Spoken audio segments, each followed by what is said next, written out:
অপদার্থ জন্ম আমার, অপদার্থ কর্ম আমার, আমার অপদার্থতাকে মহত্ব ভেব না। ভাবো অন্য কারোর কথা, আমার ব্যর্থ বিপন্নতা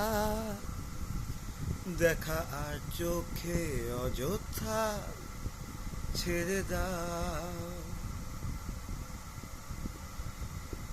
অর্জিত সম্পত্তিকে চর্চিত চৌহদ্দিকে বর্তমানের উৎকুচকে উপহার ভেব না। থাকো জ্যান্ত পিতা মাতায়, কোনো ব্যাঙের সচ্ছলতায় আরোপিত এ সমঝোতায় ছেড়ে দাও।